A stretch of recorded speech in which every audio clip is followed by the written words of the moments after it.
Las diapositivas. ¿Las ven viendo? Sí, sí. Ok, bueno, muchísimas gracias y buenas noches a todos los presentes. Como ya el doctor dijo, mi nombre es Andrés de Lima, presidente de primer año de neurocirugía en la Universidad Nacional de Colombia. Bueno, el día de hoy tengo el placer de compartir con ustedes un tema muy relevante por la frecuencia que tiene y porque de alguna forma nuestra conducta puede impactar en el pronóstico de los pacientes, y esto es contusión cerebral. Hay que decir, pues, como introducción, que la lesión cerebral traumática incluye varios tipos de lesiones al parénquima cerebral, y dentro de estas la contusión cerebral juega quizá un papel protagónico frente a otras. La contusión la podemos definir como una lesión necrohemorrágica petequial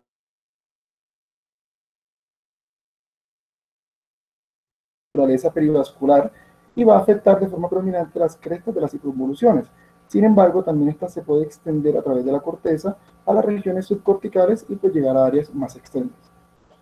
Cuando nosotros hablamos de que son lesiones petequiales, también podemos deducir que estas petequias en el tiempo pueden crecer uniendo o confluyendo entre ellas y formando entonces lesiones hemorrágicas de mayor tamaño. Este efecto, esta naturaleza en su comportamiento la vamos a ver reflejada sobre todo después de un tiempo que puede contemplar 12, 24, 48 horas tras el trauma inicial. El término de contusión, según algunas fuentes literarias o de la literatura médica, se reserva para las lesiones que involucran especialmente la corteza y en algunos casos el parénquima subcortical del encéfalo, pero no afecta o mantiene indemne la dura madre. Cuando la dura madre se afecta, se desgarra, se altera, podríamos hablar de lo que se conoce como laceración, y otro término que vale la pena mencionar para que esté dentro de nuestro conocimiento general sería el estallido del lobular o del lóbulo, que hace referencia a una contusión asociada a un hematoma subdural en el contexto de un trauma craneoencefálico agudo, generalmente de unas características de severidad importante. Bueno, hablar de la epidemiología de este tipo de lesiones es complejo, no hay bibliografía muy importante al respecto de nuestra casuística, aunque somos un país donde las tasas de violencia, de accidentes son altas. Por eso a veces recurrimos pues a la epidemiología de referentes internacionales. Vemos entonces como en Estados Unidos, por ejemplo, alrededor de 2.5 millones de personas sufren algún tipo de trauma craneoencefálico al año. De estas, van a requerir algún tipo de manejo intrahospitalario, por lo menos el 10%, es decir, 250.000 personas, y hasta 50.000 van a fallecer. Este número de fallecimientos también se va a ver reflejado en Europa, con una cifra muy similar y con una tasa de hospitalización que va a elevarse incluso hasta el 1.000.000 de personas. Entonces, junto con las lesiones superficiales o contusiones que nos comentaba nuestro compañero José hace un par de semanas, las contusiones cerebrales van a ser protagonistas, en las consultas de emergencia relacionadas con eventos deportivos. Entonces es importante en estos pacientes en particular tenerlas presentes. Se sabe que hasta el 51% de los pacientes que sufren un trauma craneoencefálico severo van a cursar por lo menos con una contusión cerebral. La mortalidad en pacientes sin contusiones cerebrales en el contexto de un trauma, con contusiones cerebrales únicas y con contusiones múltiples, va a ser cercanas al 4%, al 8% y al 15% respectivamente. Entonces vemos cómo la presencia de una contusión y que sean múltiples impacta de forma directa en el pronóstico y la mortalidad de estos pacientes. En los Países Bajos se realizó un estudio muy acucioso en el que se encontró que los accidentes de tráfico, como ya veremos, están muy implicados en este tipo de lesiones, pero que particularmente la mortalidad era superior en los pacientes que tenían el accidente en el contexto de, pues con motos, es decir, conductores, lo que se relacionó con contusiones mucho más severas, múltiples y con volúmenes más amplios. Entonces, vamos a ver más adelante cómo cada una de estas características a su vez se relacionan con el pronóstico y mortalidad de los pacientes. Otro estudio reveló en China que los pacientes mayores de 60 años con TEC tenían una contusión cerebral asociada en aproximadamente el 18% de los casos. En cambio, en los niños, la tasa de contusiones cerebrales en este mismo contexto de TEC era hasta del 56%, con edema cerebral asociado en el 72% y fracturas de cráneo en cerca del 70%. Esto va a estar relacionado un poco con esto que veremos ahora, y es con, digamos, qué tipo de situaciones se suelen relacionar este tipo de lesiones encefálicas. En las personas de edad productiva, jóvenes, el accidente de tráfico definitivamente es la principal causa de tanto de trauma craneoencefálico y por consecuencia de contusiones cerebrales, pero en los ancianos o personas mayores la causa más relacionada con las lesiones son las caídas, por ser lesiones de menor impacto a veces este tipo de traumas se relacionan con contusiones en menor medida que aquellas dadas en el contexto de un accidente de tránsito. En países violentos, las agresiones también juegan un papel importante en la etiología de esta entidad, y pues ya encontramos otro tipo de situaciones como el abuso infantil, las lesiones por explosión, que son menos frecuentes, pero que también se deben tener en cuenta, y lesiones relacionadas con el deporte, como decía hace un momento. Bueno, todos estos sucesos o estas situaciones que venimos mencionando y que están involucradas en la etiología de esta entidad van a conllevar a distintos fenómenos biomecánicos que explicarán las lesiones subyacentes que encontraremos en el paciente. Encontramos principalmente tres tipos de fenómenos. Los fenómenos de impacto directo normalmente se suelen asociar a fracturas craneales, y pues la contusión se va a encontrar inmediatamente debajo del punto de la lesión o del impacto. Los que se dan a partir de fenómenos de aceleración y desaceleración y van a estar provocados por el impacto del encéfalo contra salientes óseas o pliegues rígidas de la dura madre, y aquellos que van a estar relacionados o provocados por fenómenos de herniación cerebral en el contexto del trauma del paciente. Pues, dado que las contusiones cerebrales se originan en el momento del impacto, estas se definen de forma sistemática como lesiones primarias. Sin embargo, es importante entender y de pronto tener siempre presente que al tratarse de lesiones dinámicas que van a estar evolucionando, cuyo volumen va a cambiar probablemente en el tiempo, estas también se les da una connotación de lesión secundaria, y por tanto, y de hecho es en lo que de pronto más tenemos que hacer hincapié nosotros, se convierten en lesiones que cuentan con un carácter lesivo potencialmente evitable o tratable. En las lesiones secundarias derivadas de una contusión es donde nosotros vamos a intentar llevar a cabo nuestro mayor impacto como neurocirujanos. Y bueno, como médicos en general desde la abordaje inicial del paciente.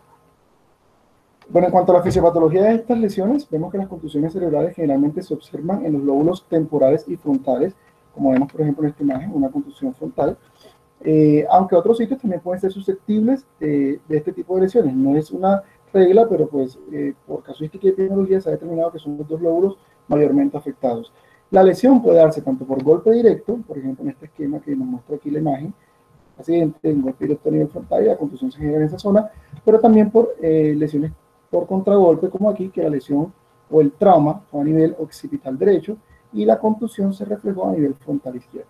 Una contusión bastante significativa. Además, vemos que la aparición de la hemorragia dentro de la contusión va a causar, evidentemente, un proceso de isquemia y edema en esa área, lo que va a progresar a la destrucción de tejidos, necrosis de estructuras neuronales, lo que finalmente va a desencadenar cavitaciones con procesos de gliosis reactiva subyacente que son comunes pues en el seguimiento de estos pacientes.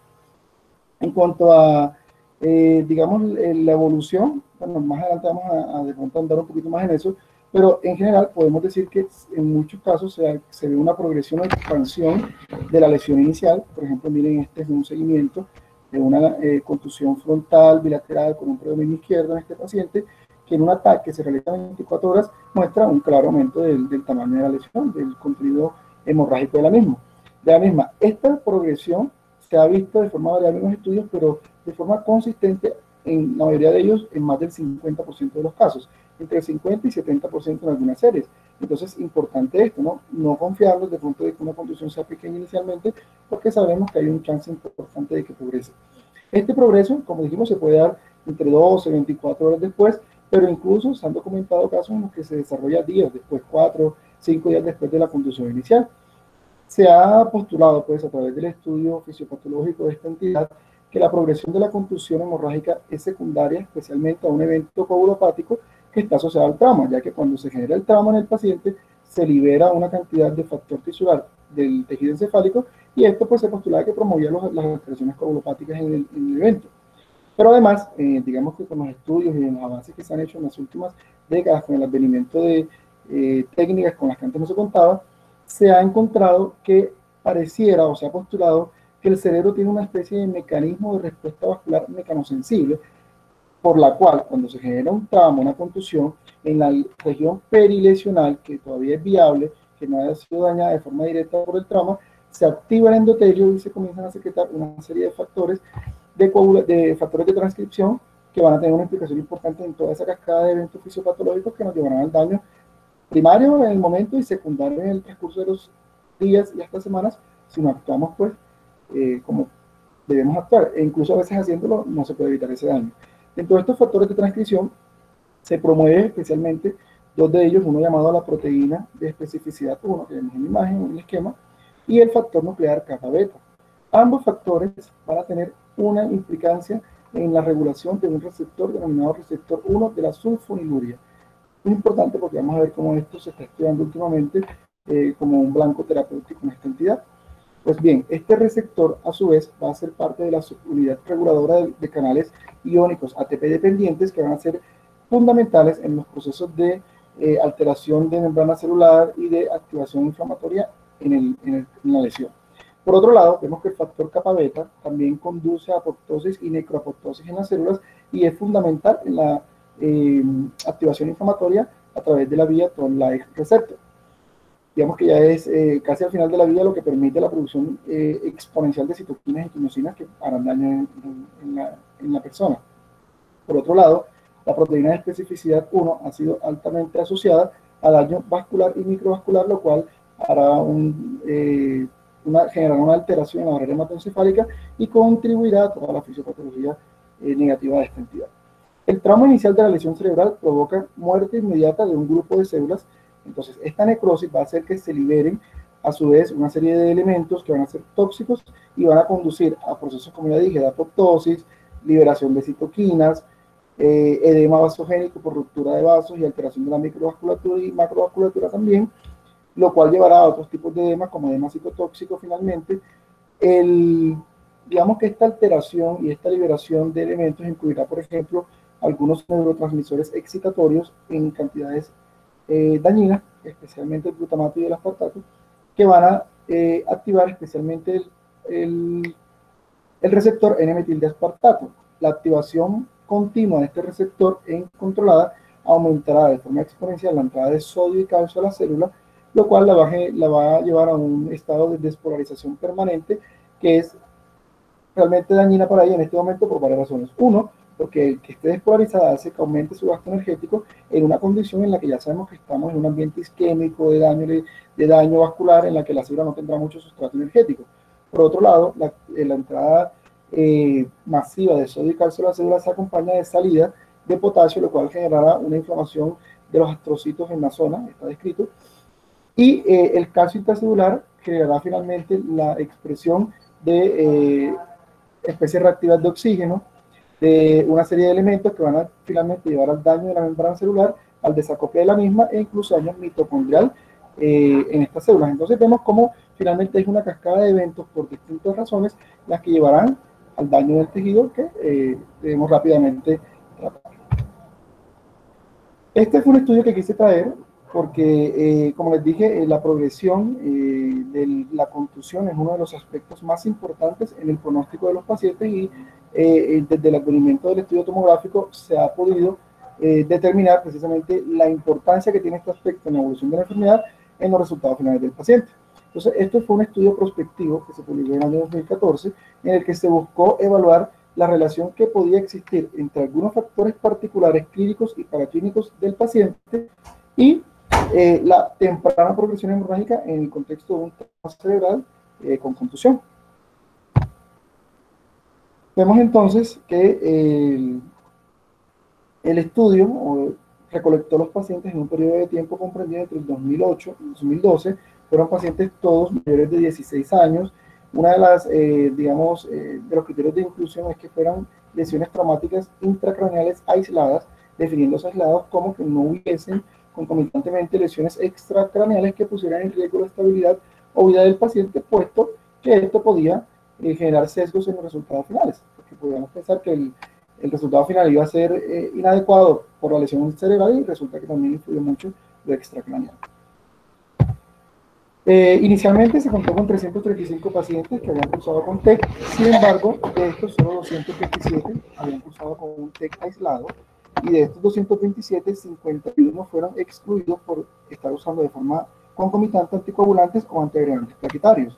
16 no presentaron contusión en este TEC y 7 murieron antes de poder hacer la TAC control que permitiera pues, llevar a cabo la evaluación de la progresión de la contusión, por eso también fueron excluidos. De manera que quedaron 153 pacientes finalmente. De estos 153, 54 mostraron progresión, 124 tuvieron contusión cerebral. De los 124, 54 tuvieron progresión, 70 no tuvieron progresión y otros 29 tuvieron asociados un hematoma subdural agudo. Entonces, esta tabla nos muestra una serie de características en los pacientes. Vamos a concentrarnos de todas formas en estas dos columnas que nos muestran los pacientes que cursaron con contusiones, que no progresaron y que sí progresaron, y pues el valor de P que nos permite determinar si estas diferencias o estas particularidades entre los dos grupos fueron o no estadísticamente significativas. Vemos que la mayoría de las características o sí, de las condiciones que se evaluaron no tuvieron diferencias estadísticamente significativas, pero por ejemplo sí que tuvieron que el conteo de plaquetas fuera menor de 100.000. Esto se encontró con una frecuencia mucho mayor en los pacientes que tuvieron progresión final de la contusión, casi en el 20% de ellos, versus el 3% de aquellos que no tuvieron contusión cuando se hizo la comparación con la TAC control. Las anormalidades en los tiempos de coagulación y el INR también tuvieron en este momento una diferencia estadísticamente significativa, estando presentes en casi el 40% de los que tuvieron progresión y solo el 14% de los que no tuvieron progresión. Otro importante, digamos, factor que se vinculó fue el uso o el número de horas que tuvo el paciente necesidad de ventilación mecánica. Los pacientes que tuvieron progresión tuvieron un mayor requerimiento versus aquellos que no lo tuvieron. También se encontró que, por ejemplo, mostrando la funcionalidad con la que el paciente fue de alta a través de la escala modificada de Rankin, los pacientes que tuvieron progresión tuvieron evidentemente una escala modificada con un puntaje mayor, es decir, una disfuncionalidad mayor que aquellos que no tuvieron. Sin embargo, cuando en este estudio se hace el análisis multivariado, que lo que busca precisamente es evaluar qué variables pueden estar influyendo en estos resultados que aparentemente eran estadísticamente significativos y excluirlos, se encontró que únicamente permaneció siendo estadísticamente significativo el conteo de plaquetas dentro de todas las variables que acabo de mencionar. Es decir, solamente las plaquetas por debajo de 100.000 aumentaron realmente el riesgo de que el hematoma progresara en la TAC control. Y el riesgo aumentó de forma importante, hasta casi 6 veces más que aquellos que tenían plaquetas por encima de 100.000. En este otro gráfico encontramos la comparación de la funcionalidad en el alta y el seguimiento al año en estos pacientes, en cada uno de los grupos, los que no progresaron, los que progresaron en el volumen de la contusión y los que presentaban además hematoma subdural agudo, que fueron los que tuvieron pues el pronóstico. Estos resultados tuvieron una P de 0,043, por lo cual fueron estadísticamente significativos y mostraron que, por ejemplo, en el caso de los que no progresaron, al alta la funcionalidad era desfavorable en aproximadamente el 50% y al año de seguimiento lo eran un poco más del 30%. En cambio, en aquellos que progresaron el volumen del hematoma fue de más del 60% al alta y de más del 50%, un poco más alrededor del 55% al año de seguimiento. Concentrándonos en esto porque pues, ese es el tema que nos compete el día de hoy, vemos que definitivamente la progresión en la contusión tiene impacto tanto en mortalidad como en pronóstico de funcionalidad de los pacientes. La mortalidad que les acabo de mencionar la vemos reflejada aquí, donde encontramos que, por ejemplo, los pacientes que no tuvieron progresión de la contusión al año de seguimiento habían tenido una supervivencia de más del 90%, alrededor del 95%. En cambio, aquellos que sí tuvieron progresión, esta supervivencia era de menor del 80%, de manera que definitivamente también hay un impacto en mortalidad. Y finalmente, ya evaluando la relación que podía existir entre algunas características clínicas y paraclínicas de los pacientes con la funcionabilidad y no con la progresión solamente este estudio encontró relación con el control de plaquetas, pero cuando hablamos de la funcionabilidad del paciente medida de nuevo a través de la escala modificada de Rankin, se encontró que, por ejemplo, la funcionabilidad al alta desfavorable, con un puntaje mayor o igual a 4 en la escala, se encontró relacionada con el estado patológico de las pupilas y con un aumento en el riesgo de más de 20 veces. Es decir, tener anormalidad pupilar aumentaba 20 veces la probabilidad de que el paciente al alta tuviera un estado de funcionalidad desfavorable. También se encontró significancia estadística con el alcoholismo, con que el hematoma inicial fuera de más de 3 cc de volumen y con que, por ejemplo, el dímero D tuviera un valor de más de 10.000. Todos estos factores aumentaban el riesgo de una disfuncionalidad al momento del alta. En el seguimiento, es decir, al año, se valoraron también los factores y se encontró importancia, por ejemplo, de nuevo con el conteo de plaquetas que aumentaba tanto como 23 veces la probabilidad de que al año de seguimiento estos pacientes tuvieran una puntuación mayor o igual a 4 en la escala modificada de Rankin, es decir, mal pronóstico para funcionalidad. También fue de mal pronóstico que el Glasgow inicial fuera menor de 8, que el volumen inicial fuera de más de 3 centímetros. Bueno, estos fueron como los principales evaluados. El DINOD también se relacionó en seguimiento. Como para recordar y relacionarnos con las escalas que estaba mencionando, la escala modificada de ranking evalúa la funcionalidad de un paciente tras un evento neurológico en 7 categorías de 0 a 6. La 0 es la mejor, en la que no hay disfuncionalidad residual o discapacidad residual, y la 6 en la que ya se llega a la muerte, pasando entonces de la 1 a la 5, desde la discapacidad leve en la 2 hasta la discapacidad severa en la 3, en la 5. Esta otra clasificación o escala es muy útil, la clasificación tomográfica de Marshall, en la evaluación de las contusiones cerebrales.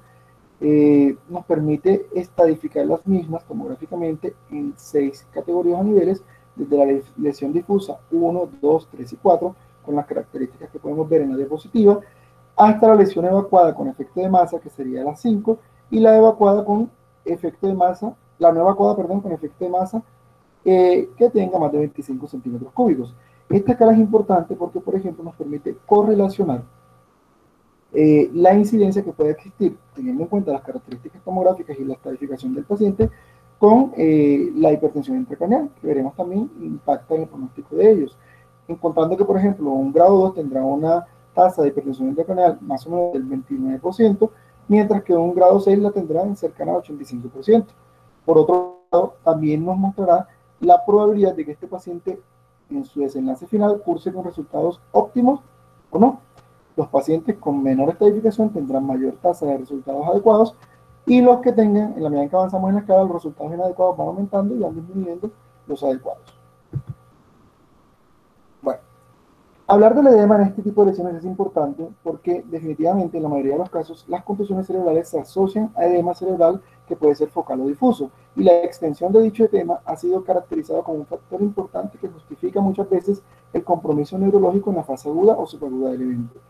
El edema que se encuentra alrededor de la lesión, de la contusión como tal, tendrá una frecuencia de aparición o una mayor tasa de aparición después de más o menos 24 o 48 horas, como hemos venido diciendo, y se puede extender de forma importante hasta localizaciones un poco alejadas de la contusión inicial, sobrepasando incluso el área de la contusión en más del 200%.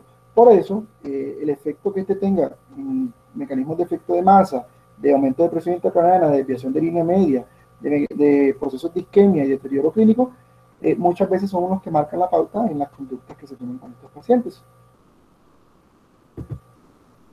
Este es un ejemplo, por ejemplo, de un par de pacientes, son distintos, en los que se presentaron dos contusiones. Entonces vemos que, por ejemplo, en esta figura vemos una contusión donde hay un claro predominio hemorrágico, pero en esta otra hay una contusión mixta donde hay un predominio hemorrágico, pero también hay un componente de edema importante perilesional que también tendrá efecto, como hemos dicho, en la clínica y en los resultados del paciente. Bueno, es importante también hablar de los volúmenes de las lesiones hemorrágicas focales. Ya vimos ahorita, cuando les comentaba algunos de los factores que impactan en la funcionalidad, en la respuesta final del paciente, como el volumen es uno de estos factores. Y este se ha determinado también como un factor independiente predictivo de mal pronóstico, especialmente desde que se pudo hacer estudios imageológicos con tomografía precisos en estos pacientes. Actualmente, desde un punto de vista radiológico, se puede llevar a cabo el cálculo del volumen a través de diversos estudios o análisis volumétricos de forma automática con reconstrucciones tridimensionales, y esto lo podemos hacer tanto a través de tomografía como resonancia. Sin embargo, es importante decir que este tipo de cálculos automatizados no son los que se llevan a cabo en la práctica diaria clínica, porque son tediosos, porque requieren de una serie de elementos que no están todo el tiempo a la mano, pero pueden ser muy útiles en otros contextos que ahora veremos. Por otra parte, digamos que en la práctica clínica o en las urgencias, lo que se suele utilizar es la valorización o la valoración de estos volúmenes a partir de estudios bidimensionales que son mucho más fáciles de aplicar y, bueno, son incluso mucho más rápidos de aplicar muchas veces.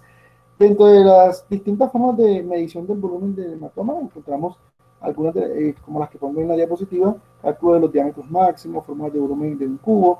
Bueno, son muchas realmente, pero las que tienen mayor importancia son los métodos asistidos por ordenador, que eran los que les mencionaba hace un momento, que se suelen utilizar sobre todo en el contexto de investigación, donde de pronto se requiere el cálculo exacto de volúmenes, y no se está bajo la premura de una urgencia médica, pero en las urgencias médicas el método que más se utiliza es el método del elipsoide o método de ABC sobre 2, que es uno de fácil uso y que, como veremos, pues solo necesitamos realmente una tomografía simple para poder calcularlo.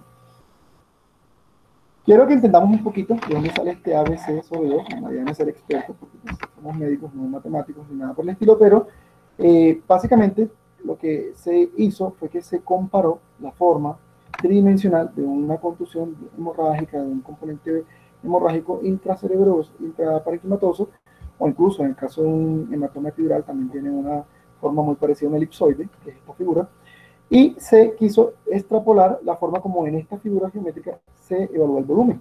Entonces, la fórmula para evaluación del volumen de un elipsoide es la que vemos en pantalla, 4 sobre 3pi AB al cuadrado, lo que también es igual a decir 4 sobre 3 por pi por ABC, donde A, B y C corresponde a los radios de cada una de estas dimensiones, tanto anchura, altura como longitud de la figura. Entonces, nosotros podemos decir que 4 sobre 3 por pi por ABC, donde ABC son los radios, es igual a decir 4 sobre 3 por pi por A sobre 2, B sobre 2 y C sobre 2, donde A, B y C mayúsculas ya no corresponden al radio sino al diámetro, porque recordemos que el radio es la mitad del diámetro, entonces yo puedo decir, expresarlo como A siendo el radio, o A mayúscula sobre 2 siendo A mayúscula el diámetro.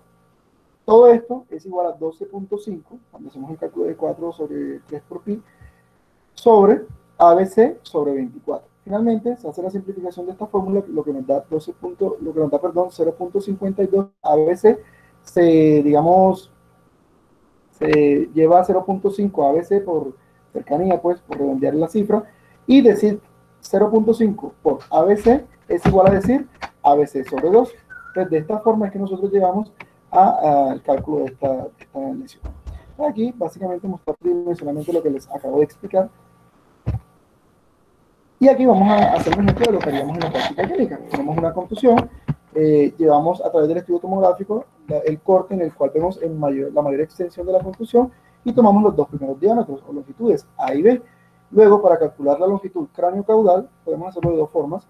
Una es tomando el primer corte donde aparece la contusión y el último corte. Luego contamos el número de cortes por el cual pasamos. Y teniendo en cuenta cuál es la distancia que hay entre corte y corte, podemos calcular la distancia total de la longitud cráneo-caudal de la contusión. La otra es, a través de una vista coronal de la tomografía, calcular directamente la medida de la altura de la contusión. Entonces, teniendo las tres medidas, aplicamos la fórmula que expliqué y con eso podemos obtener un volumen bastante aproximado a lo que está experimentando el paciente. Bueno, en cuanto al diagnóstico, encontramos que este se va a llevar a cabo sobre todo precisamente por el cuadro y la historia clínica, que normalmente va a ser muy disidente porque suelen ser pacientes en contexto de traumas craneoencefálicos severos o moderados, y el estudio imagenológico, que va a ser la piedra angular en el diagnóstico de estas lesiones. En cuanto al estudio imagenológico, la TAC juega un papel fundamental. De hecho, es el estudio de elección para el análisis rápido de estos pacientes y la toma de decisiones, y vamos a encontrar que esta nos va a permitir observar lesiones hiperdensas, que serían las correspondientes al componente hemorrágico de la lesión, que van a estar rodeadas por una hipodensidad pertenecientes al componente hematoso y necrótico, también, que hace también parte de la lesión como tal. Se ha descrito entonces que esta divergencia de densidades entre hiper e hipodensidad se asemeja a un patrón llamado en sal y pimienta, que pues característico de estas lesiones. Vamos a encontrar entonces áreas hemorrágicas, necróticas, de infarto, y en algunas ocasiones hematomas un poco más importantes, y si no, en las tomografías subsiguientes, lo que podía ser inicialmente una pequeña contusión se puede convertir en un hematoma bien constituido. En términos generales, en el contexto de un trauma craneoencefálico severo o moderado, se debe hacer una tomografía computarizada simple a todo paciente que tenga un deterioro de la conciencia o antecedentes de pérdida de la misma, hallazgos neurológicos focales, vómitos, persistencia de convulsiones o signos de focalización.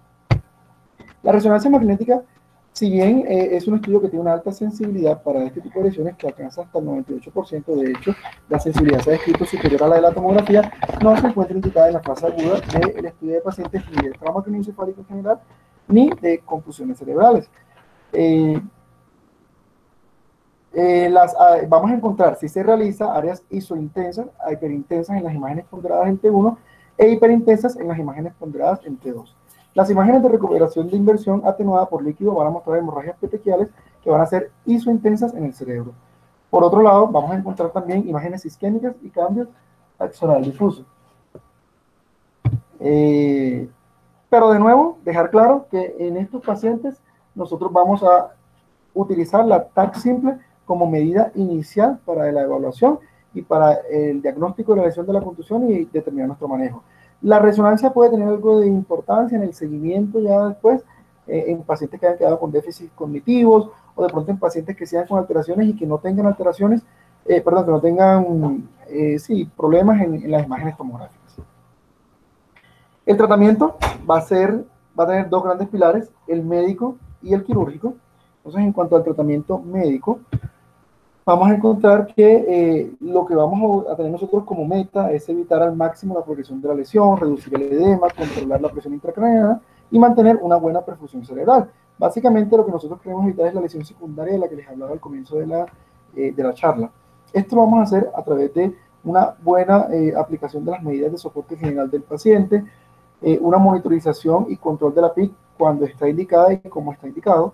Ya les explicaré cómo funciona.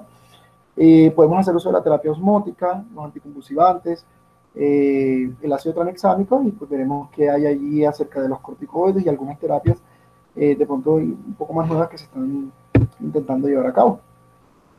En las medidas generales, lo básico, ¿no? El ABCD de siempre, todo paciente traumatizado, se debe evaluar la permeabilidad de la vía aérea, el patrón ventilatorio y la circulación, se debe obtener un buen acceso intravenoso, se debe realizar la intubación cuando ésta esté indicada por el estado de conciencia o por la gravedad de las lesiones del paciente que puedan poner en peligro la permeabilidad de la vía aérea.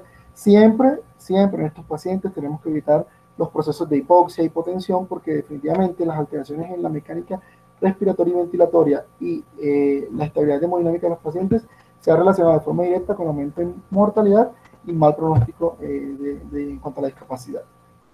Bueno, en cuanto a la monitorización y el control de la presión intracraneana, según las últimas recomendaciones de la Brain Trauma Foundation, la presión intracraneana debe ser monitoreada en el contexto de un trauma si se presentan algunas de las siguientes características. Que el paciente presente una puntuación del Glasgow menor de 8 y un ataque cerebral anormal. Dentro de estas normalidades están descritas las contusiones, se debe hacer dicha monitorización. Si el paciente presenta un ataque normal, pero presenta dos de las siguientes características, también se debe monitorizar. Sería paciente mayor de 40 años, paciente que tenga una postura motora bilateral o unilateral y una presión sistólica menor de 90. No tienen que estar las tres, porque hayan dos de estos factores, ya estaría indicada la monitorización. En el año 2015, el Colegio Americano de Cirujanos ideó un protocolo, digamos, organizado en 3 niveles para orientar el manejo en cuanto a la presión intracraneal en el paciente traumatizado con trauma craneoencefálico. Entonces, en el primer nivel, ellos recomiendan coloque la cama con la cabecera elevada a 30 grados. Se puede utilizar sedación y analgesia, pero utilizando sobre todo agentes de corta acción en pacientes intubados. Se debería hacer uso de drenaje de ventrículo con ventriculostomía externa, con drenaje intermitente, y se debería repetir un ataque si no hay mejoría con estas medidas que hemos usado en el paciente de su sintomatología. Si se corrobora que pese a estas medidas la presión intracraneana está por encima de 20 a 25 milímetros de mercurio, se pasa entonces al nivel 2. En el nivel 2 se dice, si usted está usando un dispositivo para monitorear la presión intracraneana parenquimatoso, cámbielo por uno de drenaje ventricular externo. En este ya comenzamos a hacer uso de la terapia hiperosmolar, de esto hablaremos un poquito adelante. Se debe tener una garantía de que se dé una adecuada perfusión cerebral. Y con esto, para esto debemos tener unas metas de presión arterial medias que se encuentren por lo menos entre 60 y 70 milímetros de mercurio. Garantizar que la presión arterial de CO2 se encuentre entre 30 y 35 milímetros de mercurio. Y de nuevo, repetir una tomografía.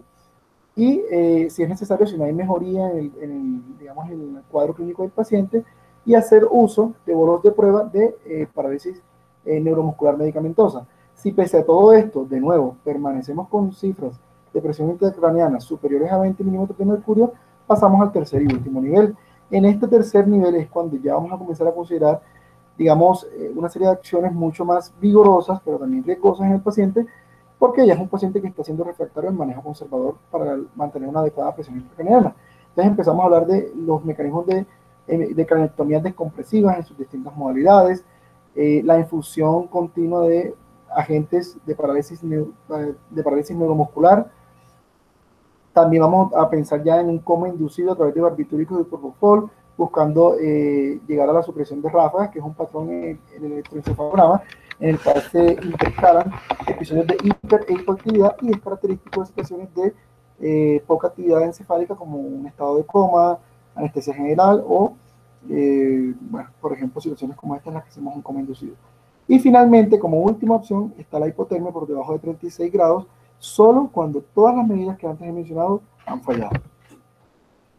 En cuanto a la terapia osmótica, pues esta también tiene su indicación en los pacientes en los que tenemos que hacer un control de la presión intracraneana. Se hace uso principalmente de dos elementos: el manitol, que se administra en bolos intermitentes de 0,25 a 1 gramo por kilo de peso, o la solución salina hipertónica, con una concentración generalmente del 3%. Se creía básicamente que el efecto que generaba la disminución de la presión intracraneana a través de estos agentes era la deshidratación simple del encéfalo por el paso de agua del parénquima a la vasculatura. Sin embargo, se ha encontrado o se ha determinado que además la disminución de la viscosidad de la sangre por el aumento del líquido que pasa a los tejidos de la misma hace que el flujo en la microvasculatura cerebral, especialmente en las arteriolas piales, sea mucho más rápido, y esto genera una constricción de estas arteriolas, lo cual también disminuye el volumen sanguíneo cerebral y contribuye entonces a la disminución de la presión intracraneana. Se puede administrar también bolo de solución de cloruro de sodio hasta el 23.4% con una concentración del 23.4% solo en pacientes con una PIC refractaria, en la que ni las medidas iniciales que antes les comenté ni el uso de las soluciones hipertónicas convencionales han mostrado un beneficio. Estos par de estudios, para solo mostrarles que se han hecho algunos intentos de comparar el manitol con la solución salina hipertónica, pero realmente en cuanto al principal resultado evaluado, que ha sido la mortalidad, no se han encontrado diferencias estadísticamente significativas. En este estudio, por ejemplo, realizado en el 2014, que buscaba comparar la efectividad de estos dos agentes a través de 3 resultados evaluados, que fueron lo que se conoce como ICP burden, que es como el porcentaje de tiempo en un determinado número de días, o de tiempo en el que se mide la presión intracraneana, el porcentaje de tiempo en el que esta presión supera valores que se han puesto de más de 20 o 25 milímetros de mercurio, según el estudio que ha planteado el autor, el número de días que estuvieron los pacientes en UCI y el número de días que requirieron monitorización de presión intracraneana. Pues en el ICP burden sí hubo una mejoría del uso de solución salina hipertónica versus el manitol. En el caso de los que usaron solución salina fue solo el 15%, en los que usaron manitol fue el 36%, y la P fue menor al 0.05. Sin embargo, como les decía, en el resultado de mortalidad no hubo diferencias significativas con el uso de uno o el otro agente. Este estudio, pues ya un poquito más de mayor nivel de evidencia, porque era un ensayo clínico controlado y autorizado. Sin embargo, una muestra pequeña de solo 47 pacientes, a 22 le aplicaron solución salina, a 25 manitol, y lo que se buscó evaluar fue la funcionalidad a través de la escala de resultados de Glasgow a los 6 meses. Pues bien, no hubo diferencias significativas con el uso de uno u otro en este aspecto en los pacientes. En cuanto a la terapia anticonvulsivante, en general, los pacientes que tienen contusiones corticales y un Glasgow menor de 10 tienen un alto riesgo de desarrollar episodios convulsivos dentro de las primeras 24 horas, pero incluso hasta de los primeros 7 días después de la contusión.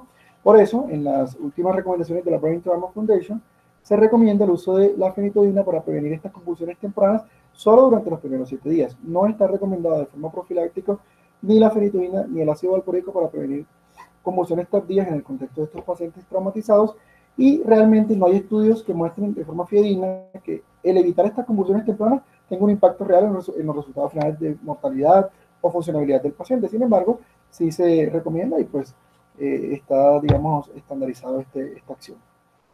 En cuanto a qué anticonvulsivante usar, pues ya les dije que la Brain Trauma Foundation recomienda de forma general la fenitoína. Se han hecho algunos estudios para compararla, por ejemplo, con el levetiracetam. En este estudio del 2013 fue un estudio observacional prospectivo con un número de 813 pacientes. A 406 se les aplicó levetiracetam, a 407 fenitoína. Y lo que quería verse era qué diferencia podía existir en las reacciones adversas al medicamento, en la mortalidad y en el control de las convulsiones. pues en ninguno de los tres aspectos hubo una diferencia estadísticamente significativa para estos resultados. En este estudio hecho en el 2000, se buscó comparar el uso de una semana de fenitoína versus un mes de ácido valproico y 6 meses de ácido valproico, y lo que se buscó evaluar eran los resultados de las funciones neuropsicológicas en los pacientes a mediano y largo plazo, y tampoco existió ningún beneficio probado por el uso de ácido valproico sobre la fenitoína. En conclusión, está indicado en un periodo inicial de 7 días y en términos generales el anticonvulsivante aún, digamos, recomendado sistemáticamente en la fenitoína, pero podemos, por ejemplo, usar otros en caso de que no haya disponible o que sea nuestra preferencia individual. El ácido tranexámico ha mostrado en algunos estudios importantes un beneficio en el manejo médico de estos pacientes. Por ejemplo, en el estudio CRASH 2, publicado en el 2010, se mostró una disminución en la progresión de la contusión y en la mortalidad de los pacientes. Hice a través de este estudio un poquito más reciente, una revisión sistemática y metaanálisis del año 2019, que nuevamente buscaba evaluar el efecto del ácido tranexámico en los pacientes que tuvieron o cursaron con una injuria cerebral traumática. Se tomaron en cuenta estos 5 estudios, casi todos fueron ensayos clínicos aleatorizados, doble ciego, exceptuando este de Capron y colaboradores, que fue un cuasi ensayo clínico porque no fueron aleatorizados los pacientes. Aquí podemos observar que en la mayoría fueron pareados, un grupo al que se le aplicó ácido tranexámico y otro al que no, en un número similar de pacientes con características también similares de los pacientes. Los estudios buscaron midieron distintos resultados, pero algunos de ellos fueron compartidos por los diferentes estudios. Por ejemplo, la necesidad de neurointervención, la mortalidad, la funcionalidad a los 3 meses, fue uno de los que más se repitió en las evaluaciones que hicieron los autores. Entonces encontramos, por ejemplo, que en los estudios, que fueron 3, que evaluaron el aumento, la progresión del hematoma, definitivamente el resultado fue a favor del uso de ácido tranexámico. O sea, se demostró con una P de 0,03 y una ausencia de paso por la línea de base, lo cual le da una significancia estadística al resultado, que usar ácido tranexámico impactaba en la disminución de la progresión del hematoma. También en este metaanálisis se evaluó la necesidad de neurocirugía, esto con estos 2 estudios que fueron los que incluyeron ese ítem en sus valoraciones o resultados, y en este sí no se encontró diferencia estadísticamente significativa entre los pacientes que usaron y no ácido tranexámico, porque como vemos, el resultado final o acumulativo pasaba a la línea de base. Además, la P era mayor de 0,05. Encontramos esta variable en la que se evaluó la mortalidad, que fue la que más nos interesa, y esta se hizo a través de estos 3 estudios que evaluaron mortalidad. Se encontró nuevamente que la P fue de 0,05 y el resultado fue a favor del uso de ácido tranexámico, o sea que el ácido tranexámico disminuyó en estos pacientes la tasa de mortalidad. No hubo diferencias estadísticamente significativas entre los pacientes que usaron y no ácido tranexámico y eventos trombóticos. Este resultado pues lo podemos evidenciar a través del intervalo de confianza y la P de la variable. Finalmente, los autores concluyen que el ácido tranexámico tiene una efectividad en reducción de la expansión del hematoma, disminuye mortalidad y mejora los resultados, digamos, a largo plazo en los pacientes que sufren traumas y presentan contusiones cerebrales. En cuanto a los esteroides, pues decir un poco más de lo mismo. Desde que se publicaron los estudios CRASH en el año 2004, en el que se evaluó o se intentaba evaluar qué beneficio o no presentaban los pacientes en el contexto de un trauma craneoencefálico severo con metilprednisolona versus placebo, pues no solo no mejoró los resultados, sino que aumentó la mortalidad de los pacientes con una significancia estadística. Esto se corroboró en el 2005 con la continuidad de este estudio, en el que se publicaron los resultados ya no a las 2 semanas, sino a los 6 meses, y definitivamente los corticoides aumentaron mortalidad. Por ende, ni en el trauma craneoencefálico severo moderado, ni en el contexto de contusiones cerebrales está indicado el uso de este medicamento.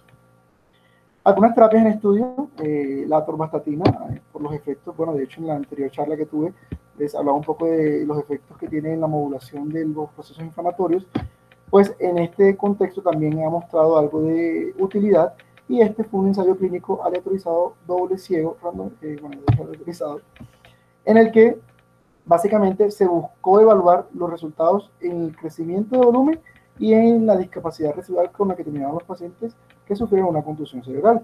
Fueron pacientes todos con severidad moderada o alta del trauma, a un grupo se les dio una dosis de 20 miligramos de atorvastatina por 10 días y pues a otro grupo se le dio placebo. Y se encontró que si bien no hubo diferencias en la expansión del hematoma o de la contusión, sí que lo hubo en los resultados de discapacidad residual en los pacientes, tanto usando la escala de resultados de Glasgow como la escala de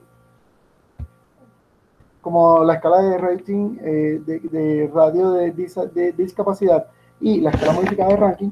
Los pacientes tuvieron menor discapacidad cuando se les aplicó o se les dio atorvastatina versus cuando no se les dio. En los tres escalas fue estadísticamente significativo el resultado. La glibenclamida, un poco relacionado con lo que se explicaba en la fisiopatología de los receptores de sulfonilurea 1 que contribuyen a la inflamación y el edema, también ha mostrado algunos resultados favorables. En estos estudios, por ejemplo, en 2016 y 2017 se evidenció que el uso de glibenclamida versus placebo mostró o se asoció con un menor tiempo hospitalario, se asoció con un mejor resultado en la escala de resultados de Glasgow al momento del alta y también con una reducción en el volumen de la contusión. Sin embargo, en este estudio del 2017 no mostró una mejoría en la funcionalidad a los 3 meses. Este es un ensayo clínico multicéntrico que se está realizando en este momento, un poco más grande, que permitirá de pronto darnos un poco más de claridad en este medicamento, pero pues sus resultados aún están disponibles. Finalmente, hablamos del tratamiento quirúrgico y vemos que, según las últimas recomendaciones nuevamente de la Brain Trauma Foundation, encontramos que los pacientes con lesiones parenquimatosas y signos de deterioro neurológico progresivo atribuibles a la lesión, hipertensión intracraneal, medicamento refractaria o signos de efecto de masa en la TAC tienen indicación de manejo quirúrgico de la contusión. También aquellos pacientes que tengan una escala de Glasgow estadificada entre 6 y 8 con contusiones frontales o temporales de más de 20 cc de volumen con desplazamiento de línea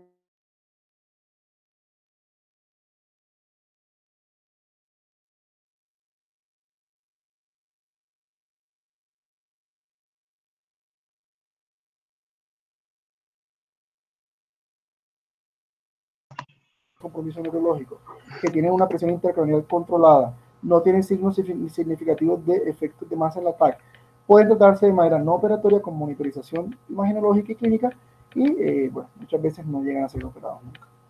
Estas indicaciones fueron sacadas de diversos estudios, sin embargo, uno de los que más impactó en estas recomendaciones fue este estudio realizado por Mathisen y colaboradores, en las cuales ellos compararon el manejo quirúrgico versus no quirúrgico y encontraron como conclusiones generales que la TAC inicial y sus características asociadas con deterioro neurológico, déficit del Glasgow de 2 puntos o más, alteraciones pupilares, concomitancia de hemorragia subaracnoidea o un volumen de hematoma de más de 40 cc, se relaciona con mejores resultados cuando se interviene quirúrgicamente versus cuando no se hace de esa forma.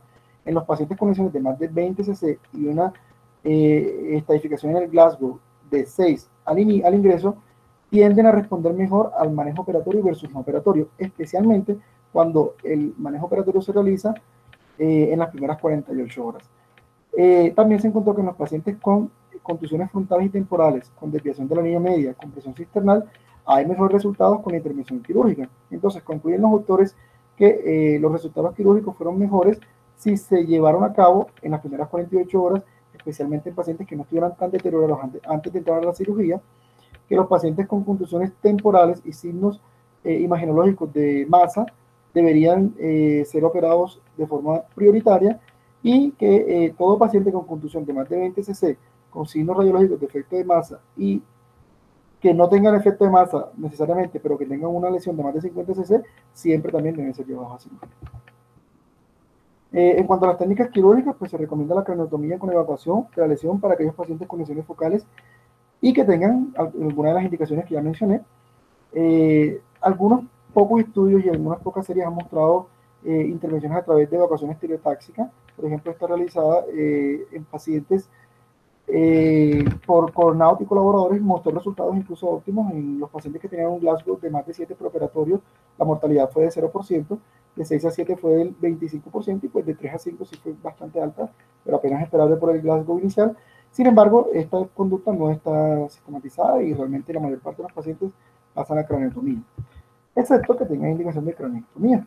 Entonces, los procedimientos de descompresión, incluida la descompresión subtemporal, la lobectomía temporal y la craniotomía descompresiva hemisférica son opciones de tratamiento para pacientes con hipertensión intracraneal refractaria, lesión parenquimatosa difusa con evidencia clínica y radiológica de hernia transtentorial inminente.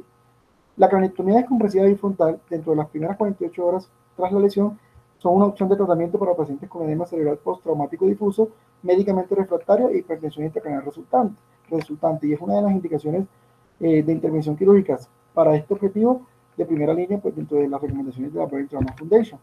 Esto se justifica en varios estudios, pero el principal fue este por Collins y colaboradores, en el cual pues la intervención fue precisamente la craniotomía descompresiva bifrontal, y se concluyó, tras realizarse en un grupo de 35 pacientes que cumplían con las indicaciones, que definitivamente el Glasgow inicial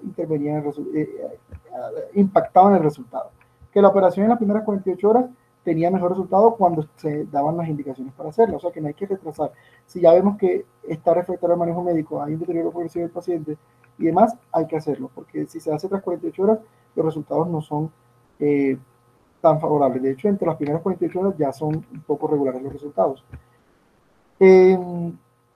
Dice que la diferencia significativa en el postoperatorio de la presión intracraneana fue importante entre los pacientes que fueron sometidos a una craniotomía, que los pacientes que fueron sometidos a craniotomía, pero que ya tenían previo una presión intracraneana de más de 40 milímetros de mercurio y habían pasado más de 48 horas tras la lesión, los resultados realmente eran malos.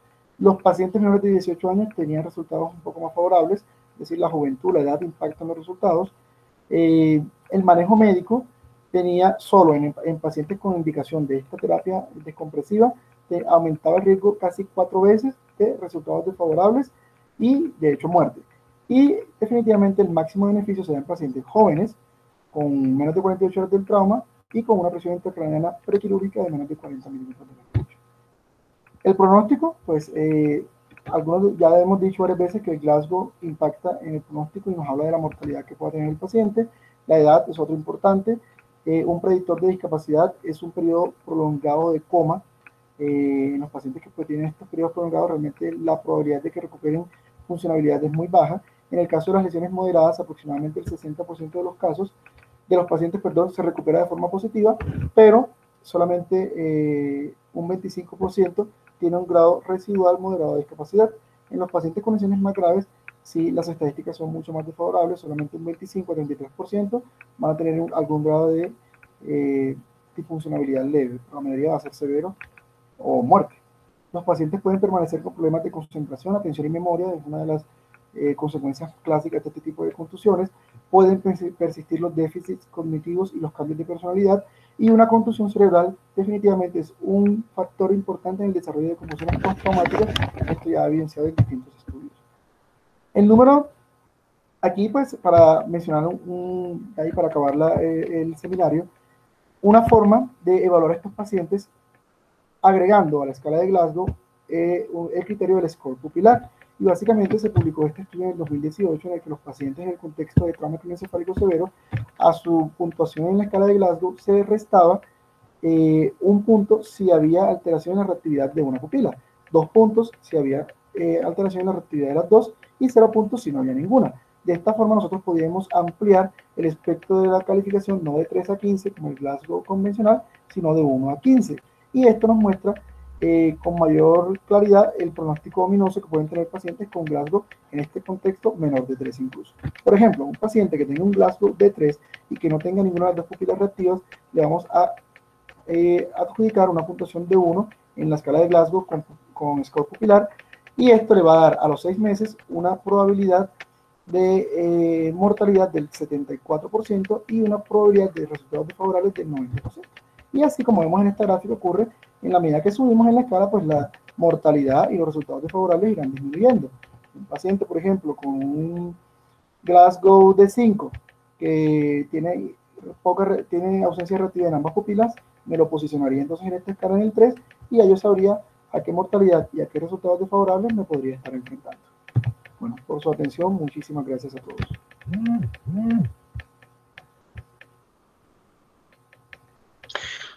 Bueno, muy sinceras felicitaciones al doctor de Lima, Andrés de Lima, por la excelente conferencia de un tema que es una partecita del trauma craneoencefálico. pero muy importante. Todos los días nos topamos con nuestros pacientes con contusiones cerebrales y no sabemos cuáles van a progresar o cuáles van a estacionarse. Y bueno, nos presentó ese estudio muy interesante sobre cuáles son los factores que más inciden en la progresión de la contusión, como lo principal que destacó fue el recuento de plaquetas. Al respecto, pues yo quisiera mencionar que cuando las plaquetas eran menor de 100.000, parece que era lo que más impactaba en el resultado, de que la contusión se aumentara de tamaño. Pero no será más bien que al aumentar el coágulo, pues obviamente se consumen las plaquetas, entonces habría que mirar si Sí, puede ser, habría que ver. relacionado. Pero precisamente cuando ellos hacen la regresión multivariable, lo que buscan es la eliminación de ese sesgo a través de esas distintas posibilidades plausibles biológicamente que pueden llevar resultados. Y aún con la regresión de multivariable, el único factor que influyó fue las plaquetas. Entonces, pues habría que ver cómo lo hicieron, pero a lo mejor ellos también lo pensaron y por eso plantearon que hicieron la regresión. No, claro, de todas maneras, pues es un tema muy importante a discutir y lo mismo, todos los demás factores de coagulación hay que mantenerlos siempre alertas. Nosotros ya le hemos recalcado en varias escenas de seminario la importancia del TP y TPT como factor pronóstico en los pacientes de heridas de arma de fuego y en estos casos de contusiones en la relación con el número de plaquetas. Lo otro que me gustó también fue lo del ácido tranexámico como una nueva herramienta, pues una medicina viejísima, porque yo que recuerde, cuando yo estudié medicina se usaban, los ginecólogos usaban el ácido tranexámico para la hemorragia posparto. Entonces ellos lo usaban para disminuir el sangrado, porque el ácido tranexámico pues, es una sustancia que inhibe la disolución de los coágulos, o sea que impide pues que el coágulo se diluya, o sea, lo que llamamos un antifibrinolítico. Siempre existe el temor de que al hacer eso de pronto se aumente las trombosis cerebrales, y entonces, pero pues en el estudio que usted menciona, un estudio como chino, me parece que es, Sí, señor.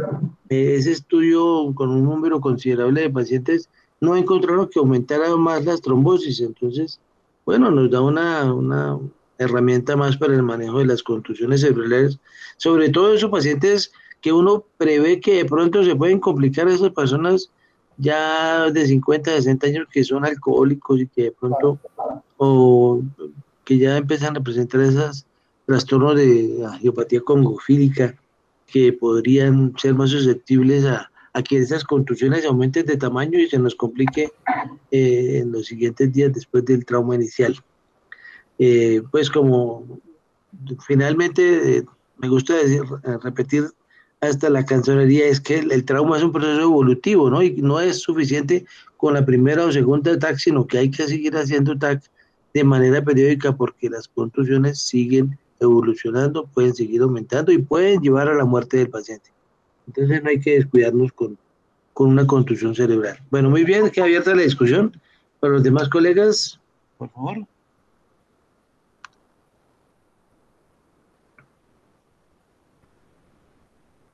Hola Andrés, buenas noches. Buenas noches. Andrés, una pregunta. ¿Cómo está, profesor? Buenas noches. Una pregunta que uno usualmente se hace en un servicio de, pues como tal, de manejo de neurocirugía es, ¿cuál es el tiempo recomendado para observar a estos pacientes? ¿Cuánto tiempo usted encontró cuando no, en las valoraciones iniciales no se considera que es de manejo neuroquirúrgico, se tienen que observar las contusiones y qué criterios hacen que sea así? Una pregunta que quisiera que si usted la encontrara en su revisión nos pueda responder. Gracias. Okay. Bueno, Cristian, de forma directa no lo encontré taxativamente, pero sí, por ejemplo, encontré que lo que decía, el tiempo de mayor peligro son las primeras 24 o 48 horas, que es donde se suele dar la expansión del hematoma, y esto se acompaña del deterioro progresivo clínico del paciente, pero exponían en los artículos que revisé que incluso hasta el quinto a séptimo día se puede dar dicha expansión. Entonces, realmente el tiempo va a ir muy sujeto a la evolución clínica del paciente y al control imaginológico que nosotros le hacemos.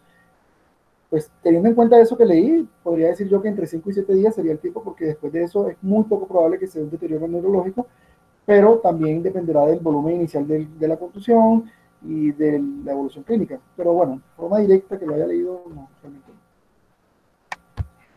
En cuanto a cuándo se observa, pues precisamente cuando no se cumplen los criterios de intervención quirúrgica, Todos estos pacientes que se excluyen, pues son los que vamos a observar. En general son pacientes con buenas condiciones neurológicas, con contusiones con tamaños no tan elevados, bueno, que no se deterioran en el tiempo.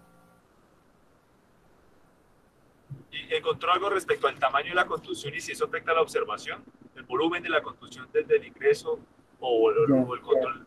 ¿Y cuánto tiempo vale la pena observar eso o no encontró nada frente a eso? No leí nada directo. Pues en cuanto a volumen, lo que expuse en la presentación, la indicación directa de intervención que sea más de 50 cc, ya cuando supera los 20 o 25 cc hay algunas implicaciones o algunos factores asociados que van a indicar o no la intervención quirúrgica con estos volúmenes.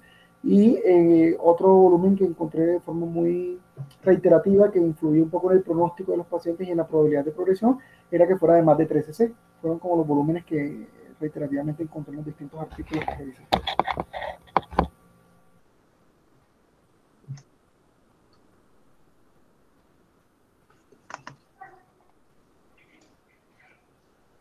Buenas noches. Siga. Buenas noches. Profe, Andrés, quería preguntarle qué hallazgos imagenológicos usted le podrían sugerir que la contusión le va a progresar. No, pues con respecto a los hallazgos imagenológicos, sobre todo asociado al volumen un poco, que fuera más de 3 cc era uno de los factores de riesgo. Sin embargo, fíjate que, por ejemplo, en el metaanálisis que presenté, cuando se hizo el análisis multivariado, no se encontró un riesgo real en cuanto a progresión. No, de resto no encontré algo más particularmente asociado realmente. Bueno, evidentemente que fueran múltiples contusiones, sí se asoció porque cuando eran múltiples y sobre todo adyacentes, tendían a confluir y eso obviamente contribuía al aumento del hematoma. Fue lo que leí en uno de los artículos.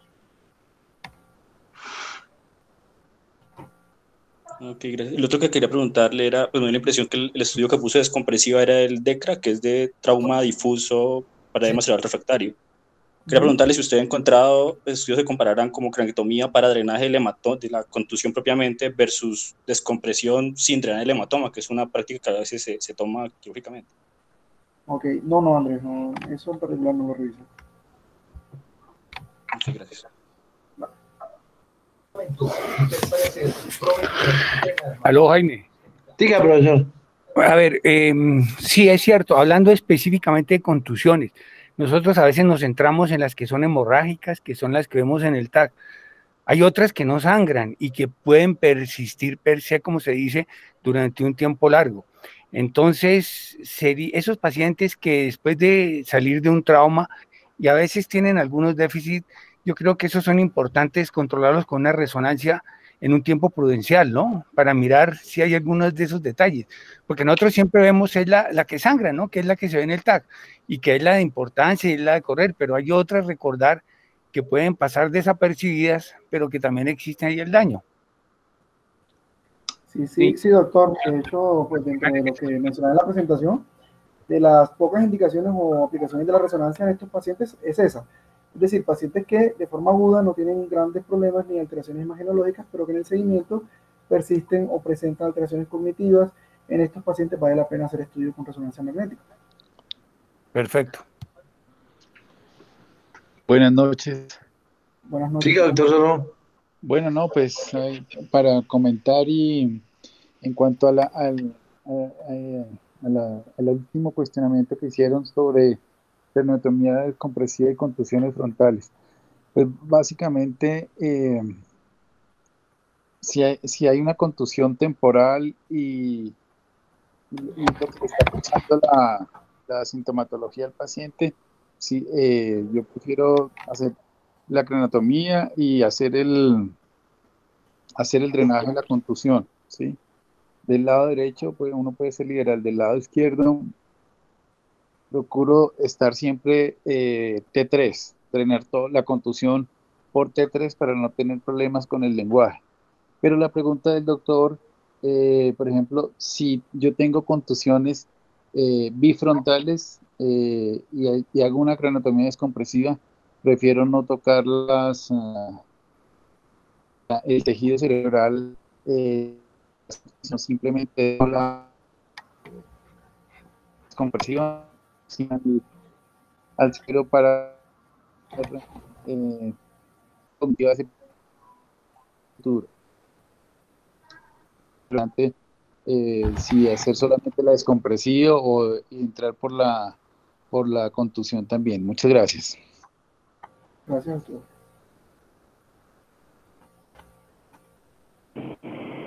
Andrés, buenas noches. Buenas noches, Jorge.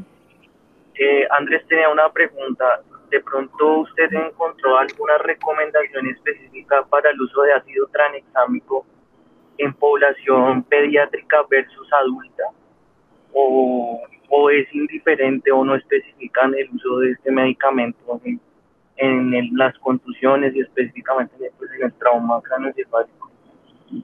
Ok, pues mira que yo revisé ahora los estudios de ácido tranexámico, pero de forma invariable, uno de los criterios de inclusión en la mayoría que leí era que fueran pacientes mayores de 16 años. Es decir, seguramente lo saben, no, tanto no lo revisé yo, pero hay mucho más volumen de estudios con respecto a este medicamento en adultos, en la población pediátrica probablemente no, pero pues no, los resultados han de ser extrapolables porque digamos que los riesgos o la razón por la cual algunas personas temen al uso de ácido tranexámico es porque al tener un antifibrinolítico también tiene efectos, o podría uno pensar que tiene efectos protrombóticos, y la población anciana con comorbilidades, con alto riesgo cardiovascular, está en riesgo de desarrollar entonces, pues irse al otro lado, ¿no? Hacer trombosis. Esto no lo encontramos en los niños, entonces, no, definitivamente, digamos que el efecto benéfico lo podemos aprovechar con un menor riesgo incluso de ese temido proceso trombótico. Entonces, no revisé estudios particulares en niños porque todos los que vi estaban en adultos, pero pues en términos generales uno podría pensar que se puede extrapolar. Mira, con relación al ácido tranexámico en los niños, tienden a utilizarlo más. Es más, los anestesiólogos son muy amigos. Cuando uno va a operar una craniosynostosis o cosas de ese estilo, ya le están colocando el ácido tranexámico, ¿no? Entonces, específicamente en el trauma, pues no sé tanto, pero sí hay una ola, por así decirlo, de utilizarlo más en los niños, ¿no? Sí, hay menos riesgos en ellos. Y bueno, de hecho en el estudio que mostré, que además es un metaanálisis, un estudio de primera calidad en evidencia, no hubo diferencias en la trombosis. Entonces, pues, la invitación también es usarlo, y yo pienso que si la evidencia está a favor de ello, ¿por qué no? Muchas gracias. Vale, Jorge. Bueno, yo creo que ya hay suficiente ilustración. Muchísimas gracias a Andrés que nos ilustró con este tema tan excelente. Y la invitación para el próximo jueves a continuar con nuestros seminarios. Gracias. Hasta luego. Bueno, Descansen. muchas gracias a todos, que estén muy bien.